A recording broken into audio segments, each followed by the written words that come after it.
the worst of the worst to Guantanamo Bay. What we're finding out is that there are a lot of low-risk migrants who don't have a criminal background who are also being sent. Are you thinking about this differently now? No, they're going to be brought back to their countries. And with some persuasion, every one of those countries, everyone in the, as you know, every country is taking the people back. So some of them are going to be brought back to, many of them, any of them that are low risk, as you say, are going to be brought back to their country. Let me just recap what I've said before. Whenever Donald Trump speaks, things usually take a turn for the worse. That's exactly what happened during his recent press conference at Mar-a-Lago. The press conference was meant to be about the war in Ukraine and peace talks, but there's a twist. It seems that Ukrainian President Zelensky isn't joining these peace talks because Trump is reportedly stopping him. So, I'm not sure how you can call them peace talks under those circumstances. It looks like Trump might be more of a puppet for Vladimir Putin than anything else. Naturally, when people called him out on this, he got defensive, something we've seen many times before. He even lashed out at a reporter from a major news outlet. But before we dive into that meltdown, let's first hear what Trump had to say about Ukraine. And before we go any further, if you haven't already, please like this video and subscribe to our channel. It really helps and means a lot to me. After 3 years of fighting, might feel betrayed or disappointed at not having a seat at these initial talks in Saudi Arabia?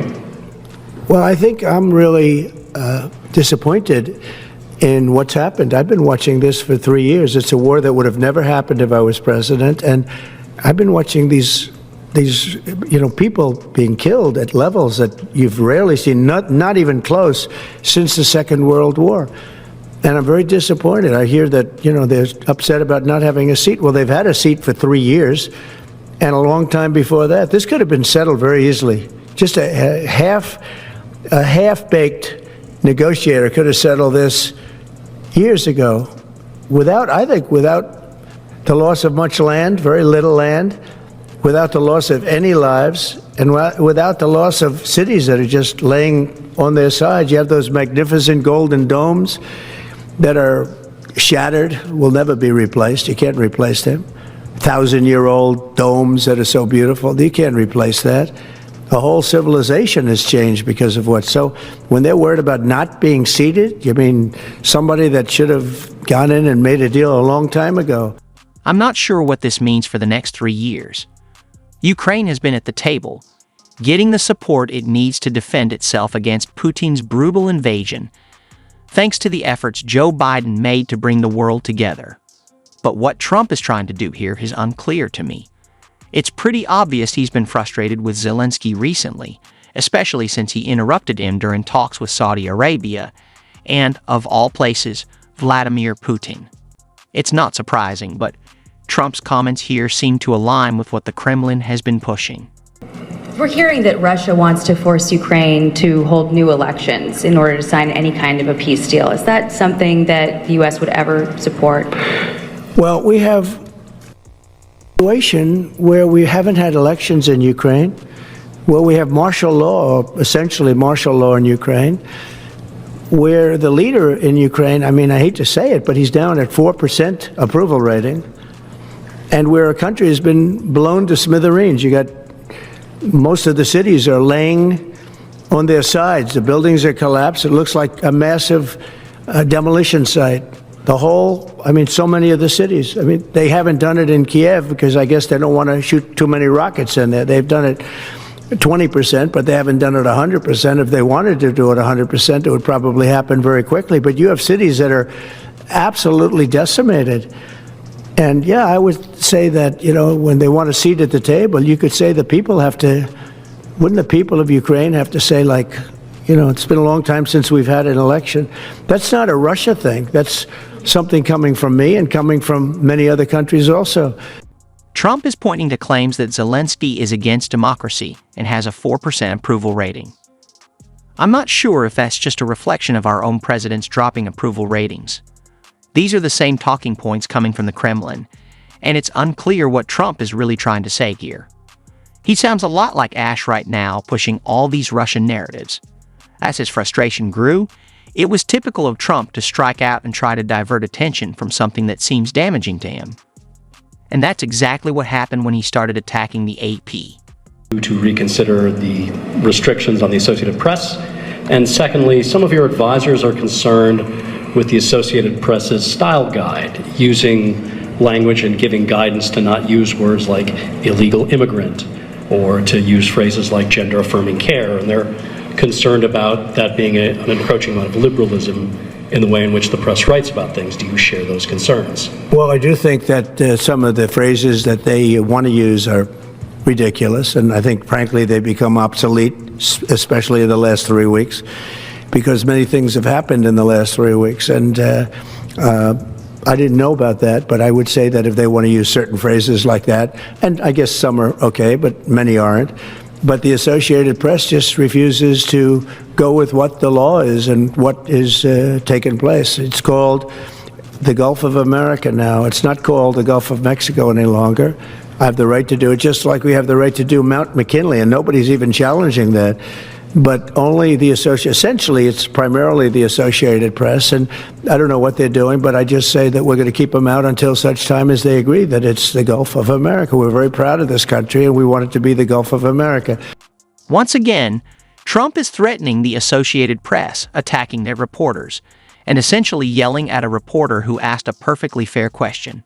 The question was about why both the free speech president and Elon Musk, who calls himself a free speech absolutist, seem to be okay with censorship. We recently made a video on this, but here's a quick recap. Musk has called for the entire 60 Minutes team to face long prison sentences. First of all, I don't even know what that means, and it certainly doesn't seem to support free speech. But then again, neither of them seem to care about that. It's all just lies and nonsense coming from them. And it didn't stop there. When Trump was asked about a crucial issue, whether Elon Musk lied in his affidavit regarding criminal conduct, or whether Musk works for the government in any capacity, like as a consultant or special advisor to the president, or even heading up Dogecoin, what did Trump have to say? Next voice, next voice. That response was just a bunch of nonsense, and it's hard to make sense of it. Trump seems to be trying to link himself with Elon Musk, which I'm not really interested in discussing. But there are two possibilities here. First, maybe Trump sees Musk as a billionaire he admires since he loves billionaires and might enjoy being around him. I don't understand why anyone would want to spend time with Musk, but it's a real possibility, even though it sounds pretty ridiculous. The second option is that Trump is aware of Musk's growing unpopularity and all the problems Musk has caused. Trump knows Musk has helped him in firing many civil servants who actually care about public service, replacing them with his own supporters. So, Trump might think that, when the time comes, he can just throw Musk under the bus. That's exactly what Project 2025 is about. Trump also said he wasn't leading Dogecoin, but as we've discussed before, Musk's involvement in that and his recent moves, especially regarding Social Security, which Trump had a hand in, are not very popular. Elon Musk is not a Doge employee and has no authority to make decisions. Can you clarify for us today? Well, Elon what his Musk- exact role is there? Yeah. Elon is, to me, a patriot. So, you could call him an employee, you could call him a consultant, you could call him whatever you want. But he's a patriot. I mean, look at the kind of things I just said. Just write it down, just in case that question got asked, right? And which I'm surprised it took so long, actually. But you know what?